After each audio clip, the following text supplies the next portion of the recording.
गोंदिया जिल्ह्यातील गंगाझरी गावाच्या विकासासाठी विविध उपक्रम राबवून गावाला राज्यस्तरीय ओळख मिळवून देणारे माजी सरपंच तथा ग्रामपंचायतीचे विद्यमान प्रशासक सोनू घरडे यांच्यावर 3 कोटी रुपयांच्या भ्रष्टाचाराचा आरोप करण्यात आला होता। या आरोपांचे खंडन करण्यासाठी सोनू घरडे यांनी पत्रकार परिषद घेऊन पुराव्यांसह आपली भूमिका मांडली। तसंच आरोप करणाऱ्या माजी ग्रामपंचायत सदस्यांविरोधात पोलिसात तक्रारही दाखल केल्याची माहिती त्यांनी दिली।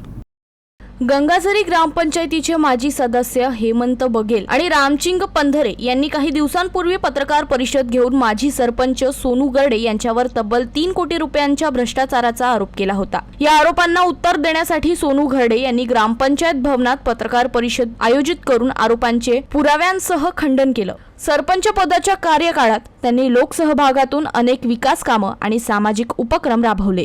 गावात स्वच्छता अभियान, वृक्षारोपण, लेक वाढवा लेक शिकवा मोहीम, नियमित ग्रामसभा तसंच शुद्ध आणि थंड पिण्याच्या पाण्यासाठी आरो वॉटर टँक उभारण्यासारखे उपक्रम राबवण्यात आल्याची माहिती सोनू घरडे यांनी दिली।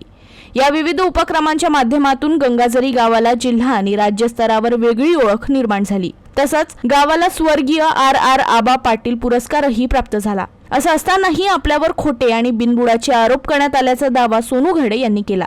याशिवाय आरोप करणारे माजी सदस्य हेमंत बघेल आणि रामचिंग पंधरे यांनी अनेकदा रस्त्यात अडवून शिवीगाळ केली तसंच जीवे मारण्याच्या धमक्या दिल्याचा आरोपही त्यांनी केला। या प्रकरणी गंगाझरी पोलीस ठाण्यात तक्रार दाखल केल्याचीही माहिती त्यांनी पत्रकार परिषदेत दिली।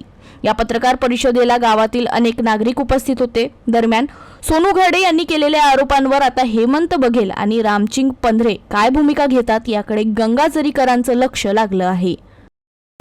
त्यांनी आपल्यावर आरोप लावला 3 करोडचे, कोणी म्हणते 1 करोड, कोणी म्हणते 70 ते 80 लाख, परंतु हे सर्व आपल्याला बदनाम करून राजकीय फायदा उचलण्याचा हेतू आहे। मी FIR दायर केला त्यांच्यावर भारतीय न्याय संहिता कलम 353(1), 353(2) अंतर्गत आणि मानहानीच्या दावा कोर्टाच्या माध्यमातून त्यांच्यावर मी टाकलेला आहे। पुढचा पाऊल माझा हाच आहे की त्यांनी जो मीडियाच्या माध्यमातून, सोशल मीडियाच्या माध्यमातून मला बदनाम करण्याचा जो प्रयत्न केला, त्यांना कशा प्रकारे म्हणजे